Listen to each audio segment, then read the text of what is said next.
ठीक है, मेरा नेक्स्ट क्वेश्चन आपसे ये था कि आयुर्वेदिक और चीनी तिब में जो हिजामा के असूल थे वो कौन से थे और क्या क्या असूल हैं वो? आयुर्वेदिक बहुत ही कदीम जो तहजीब है और ट्रीटमेंट का मेथड है तो बहुत ही पुराना है, 5000 साल कबल मसीह से ये राइज है। तो उस वक्त भी जो बुक से मतलब एविडेंस तो उसमें ये बताया गया है कि हजामा उस वक्त राइज था।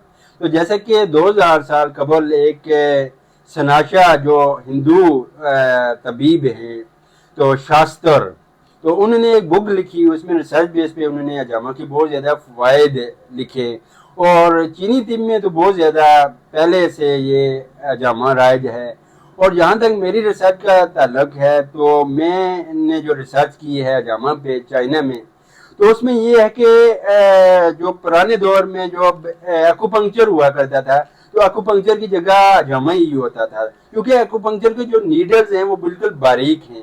लेकिन चाइना जो यूनिवर्सिटियाँ हैं उसमें मतलब उसमें गैंसू यूनिवर्सिटी है या दीगर यूनिवर्सिटियाँ हैं, उसमें जो पुराने दौर की जो हजामा के औजार हैं तो उसमें बहुत ही ज़्यादा बड़े हैं। तो उसमें जो नीडल्स वगैरह की जगह बड़े औजार हैं, तो उसमें हम ये कह सकते हैं कि पहले जो एक्यूपंक्चर नहीं था बल्कि हजामा ही था।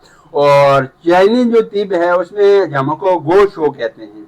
तो गो शो जो है एक तरीका इलाज है चाइना में, लेकिन वहाँ के जो वेट कपिंग है, वेट कपिंग थोड़ी भी पाबंदी है, तो वेट कपिंग वो ज़्यादा पसंद नहीं करते। अगरचे कहीं ना कहीं वेट कपिंग ज़रूर है तो वो ज़्यादातर फायर कपिंग या ड्राई कपिंग पे फोकस करते हैं और इससे इलाज करते हैं। और एक्यूपंक्चर के जितने भी पॉइंट्स हैं और हजामा के तो बहुत से कंबाइंड पॉइंट्स हैं। अगर हम लोकेशन के हवाले से देखें, बेनिफिट के हवाले से देखें तो तकरीबन हजामा के और एक्यूपंक्चर के काफ़ी बेनिफिशियल पॉइंट्स कॉमन हैं।